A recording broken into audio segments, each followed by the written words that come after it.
Están esta noche con nosotros Gonzalo Sibila, candidato a diputado por el Partido Socialista Frente Amplio, encabezando la lista Andrés Caprete, dirigente de la lista 71 del Partido Nacional, también candidato a diputado, pero la lista no está pronta, o sea que no te ubicamos en ningún lugar todavía. Se nos ubican ahí. Gabriel Román.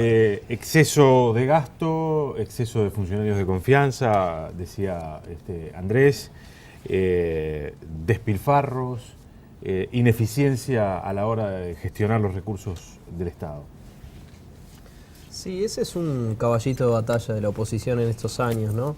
Creo que nosotros recibimos un Estado en algunas áreas elefantiásico, enorme, absolutamente exagerado, en otras áreas reducido al mínimo, en áreas que eran muy importantes para el país, y tratamos de equilibrar eso en estos años. Obviamente hemos necesitado también para la conducción del Estado de compañeros que se hagan cargo de las distintas tareas, no más compañeros que en otras etapas de la vida del país, donde además los ingresos al Estado eran absolutamente discrecionales, no había concursos, no había una serie de mecanismos que hoy existen que garantizan que la transparencia vaya avanzando en el armado de la gestión pública. Esto no quiere decir que la cosa sea perfecta. Obviamente hay muchas cosas para corregir, obviamente el Estado que nosotros tenemos es un Estado que todavía no es acorde a las necesidades del país y esta es una transformación progresiva. Nosotros, en vez de hablar de reforma del Estado, hablamos de transformación democrática del Estado, porque creemos que es crucial que el Estado se abra a la sociedad, que el Estado habilite la participación social,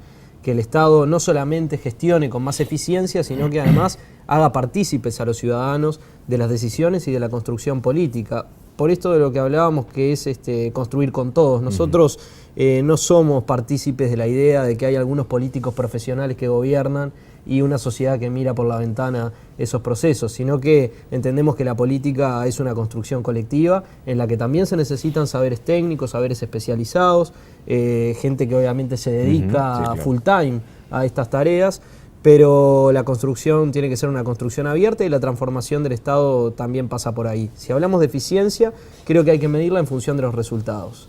Es francamente más eficiente un Estado que incluye a cientos de miles de ciudadanos que estaban excluidos que un Estado que los excluye, por lo menos desde mi perspectiva, digo, porque la eficiencia no es un valor en sí, la eficiencia es en función de determinados objetivos. ¿Para qué soy eficiente? Puedo ser muy eficiente para incluir o puedo ser muy eficiente para excluir. Yo creo que hubo un Estado muy eficiente para excluir a mucha gente y hoy hay un Estado que gana eficiencia en incluir a un montón de gente. Eficiencia en salud es haber pasado de 40.000 jubilados con cobertura de salud a 500.000 jubilados con cobertura de salud, o es haber pasado de 700.000 trabajadores con cobertura de salud a través de DICE a 2.300.000 trabajadores con cobertura de salud a través del FONASA. Eficiencia en materia de educación es haber incluido a sectores sociales que no estaban escolarizados, que no estaban pudiendo acceder a la educación pública, y hoy tenemos los efectos de esa propia inclusión. Cuando vos incluís gente que estuvo excluida durante mucho tiempo, vas a sentir también dentro del sistema los ruidos de esa inclusión, porque no es la misma la trayectoria ni la preparación de esos sujetos y de esas familias para ser partícipes de un proceso educativo que la de los otros. Bien. Entonces, eficiencia creo que se mide por ahí. Si vamos a hablar de salud y vamos a mencionar el tema de salud, creo que tenemos el antecedente que venimos viviendo en el Uruguay, donde tuvimos hasta un ministro chileno que terminó cobrando el subsidio, una cosa increíble que solo pasa en nuestro país.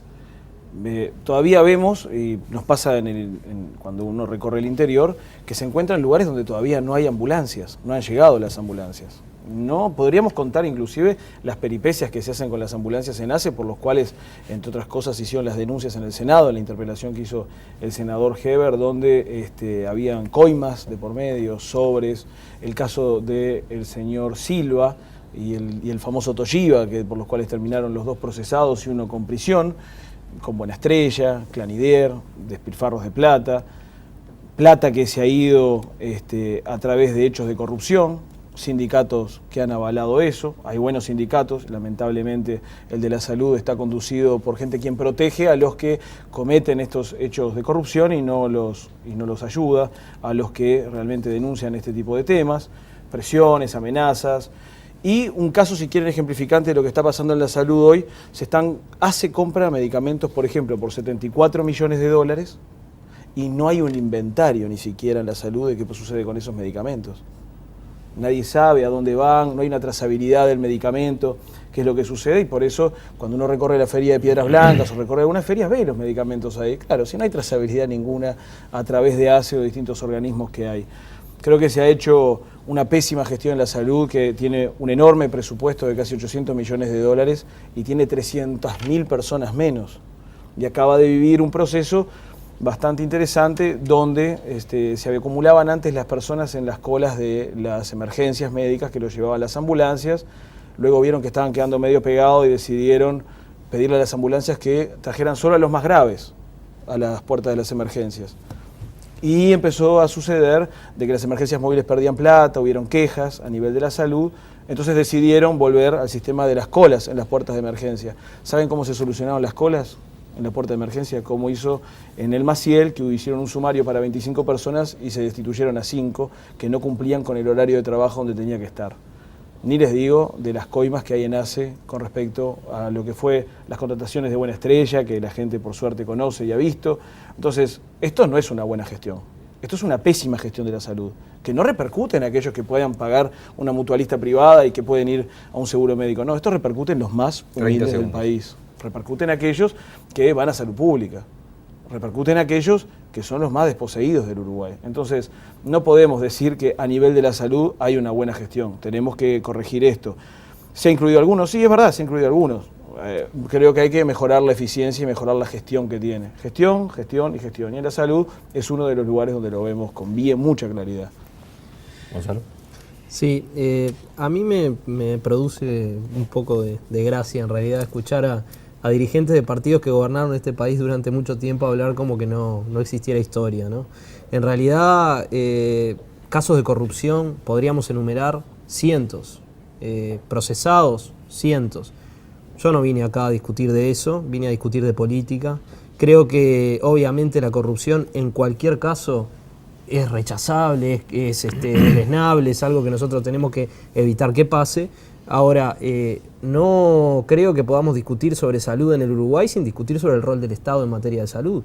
Quiero discutir de eso, quiero discutir si queremos un Estado prescindente que deja que algunos puedan acceder a una salud privada porque tienen dinero y otros tengan que ir a un sistema de inferior calidad absolutamente desprotegido durante muchísimo tiempo, o queremos un Estado integrador que construya un sistema nacional integrado como hicimos nosotros.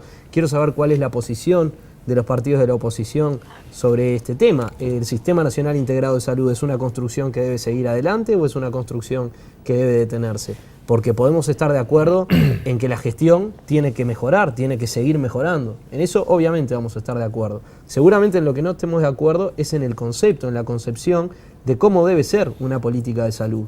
Y ese es el debate que me interesaría dar. Vamos a trabajar para seguir eliminando copagos, reduciendo tickets, reduciendo órdenes, para mejorar los tiempos de espera, el acceso a los profesionales especializados, donde todavía tenemos dificultades, pero en el marco de un sistema que integre, que permita que todos estén adentro, o vamos a volver a un sistema dual donde los pobres se atienden en un lado y los que tienen determinado acceso económico se atienden en otro, y las diferencias eran abismales. Digo esto porque creo que esto es lo que le interesa sustancialmente a la ciudadanía para decidir con qué proyecto de país se queda. Después todos, frente amplistas, blancos o colorados honestos, van a querer que sus gobernantes actúen de manera honesta, justamente, no cometan actos de corrupción, no desvíen fondos, etc. Ahora, en eso creo que podríamos hacer un debate de horas y empezar a comparar situaciones de estas características y traer prontuarios, porque tenemos realmente casos y largos casos de corrupción, de procesamientos, etc. O sea que me parece que sería realmente mucho más constructivo discutir sobre el concepto, qué tipo de política sanitaria queremos, y en eso yo creo que hay que profundizar este modelo que se ha iniciado, y que los más idóneos para profundizarlo somos los que hemos implantado este modelo en el país, no los que nunca lo quisieron ni nunca lo promovieron. Andrés, la última intervención por este bloque. Sí, a mí no me hace gracia para nada. A Sibila le hace gracia y a mí no me hace gracia que se pierdan millones de dólares en hechos delictivos donde termina gente procesada. Me parece que si la justicia procesa es porque algo mal se está haciendo. Y no mal de cualquiera, sino que es el representante de los trabajadores y el representante del sindicato en ACE. Todo absolutamente con anuencia del Poder Ejecutivo, que sabían todo lo que sucedía, absolutamente lo sabían. Y en cuanto a qué pensamos sobre... Bueno, miren, hay que recordar que el FONASA no ingresó a la Comisión de Salud cuando ingresó el proyecto de ley originariamente. Ingresó a la Comisión de Hacienda, que fue una primera de las cosas que dijimos, pero ¿por qué el FONASA ingresa al sistema de Hacienda a la Comisión de Hacienda y no de Salud? Porque era un impuesto. Era un impuesto que iba a mejorar la salud pública. Se suponía que iba a ser así, que iba a mejorar. No mejoró la salud pública. Todavía vemos los informes que salen televisivos y periodísticos de los estados, del estado de cómo está el Maciel, de cómo está el Hospital San Juan en algunas de sus unidades, el Hospital de Clínicas. Y no hay que ir y recorrerlo y mirar, entrar a un baño del Hospital Maciel y ver cómo está el baño y cómo se atienden las personas en ese lugar. Ir al Pereira Rosell y ver cómo se atienden las madres que son primerizas o madres que van a dar a luz y cómo está el hogar de madres del Pereira Rosell. Hay lugares que no están en sus mejores condiciones y se suponía que el Sistema Nacional Integrado de Salud y el FONASA era para justamente ayudar a la salud pública. Bueno, no se consiguió ese objetivo, se siguen haciendo entre 3 y 4 horas de cola en muchos lugares para poder atenderse y para poder atender a las personas, madres con niños que hacen colas en las puertas de los hospitales, y un despilfarro de dinero que a nosotros no nos hace nada de gracia. Al revés, creemos que hay que solucionar cambiando la gestión y sacando y removiendo un montón de gente.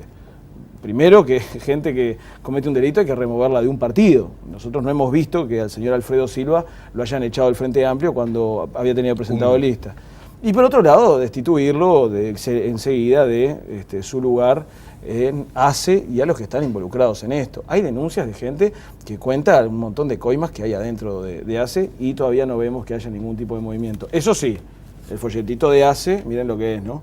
Miren lo que es el folletito de ACE satinado a todo color. Una gran gestión. Folletito solamente de abril, a todo color. Podríamos dejar de invertir en esto y ponerle un poco más a salud pública, que lo necesita la gente, no el folletito. Una pregunta puntual antes de la pausa para cada uno. Obviamente, la participación de los trabajadores en el directorio de ACE para ustedes es incuestionable.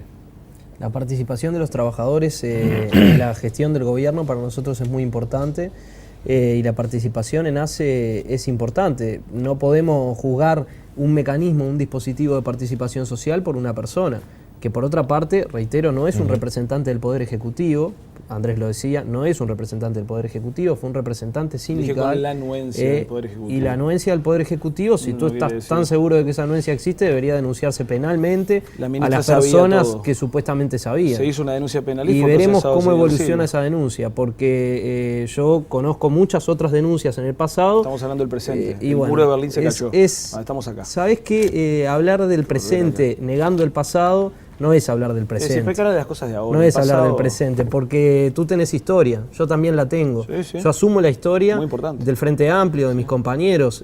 Asumo esa historia y asumo los errores y los aciertos. Entonces, creo que esa es una primera actitud de madurez política. No podemos negar lo que pasó. Y digo, sobre mortalidad infantil, sobre la evolución de las políticas en materia de primera infancia. ¿Qué hay para decir sobre todo eso? ¿Qué hay para decir, reitero, sobre el Sistema Nacional Integrado de Salud? Vamos a hablar... vamos a dejarlo responder a Andrés. No, por eso digo, vinculado a lo mismo. Vinculado a lo de los trabajadores. La integración de los trabajadores es importante. La pregunta es cómo. La integración de los trabajadores es cómo eligen los trabajadores quién es su representante. ¿Lo votan? Lo mismo que los usuarios. Es una pregunta que hay, ¿no? Es importante la representación de los trabajadores siempre en todo, pero sobre todo de los usuarios, que ese es el más importante de los representantes, porque es el que representa a quien usa eso. Ahora, ¿quién es esa persona? ¿Cómo la eligen? ¿Votan los usuarios del sistema? ¿No votan? ¿Cómo llega el que está hoy en ACE a representar a los usuarios? ¿Quién lo denomina? ¿Hay una votación? Bueno, esas son las preguntas que hay que contestar en las mejoras que tenemos que hacer para tener una salud positiva y buena, entre otras cosas. Bien, nos queda un bloque en el que tendrán 2 intervenciones de 3 minutos cada uno. Hoy decía en el comienzo del programa Gonzalo Sibila, queremos avanzar en la agenda de derechos, yo tomaba nota acá. Yo en la agenda de derechos podría incluir el matrimonio igualitario, la ley que permite la despenalización del aborto bajo determinadas circunstancias, podría sumar la ley que habilita la venta en farmacias y el consumo de la marihuana. Podría ser muy obvia tu respuesta, pero de repente podríamos incorporar esos temas también para ver cuál es la postura ante la eventualidad de un gobierno del Partido Nacional, que pasarían con cuestiones como esta, desde tu punto de vista, obviamente. pero obviamente que si hay algunos otros temas que ustedes quieran poner arriba de la mesa, están en libertad de hacerlo. La última pausa y venimos con Gonzalo Sibila. ¿Vos no tenés ningún sobrenombre, no? No tengo. Bueno, y con Andrés Capretti.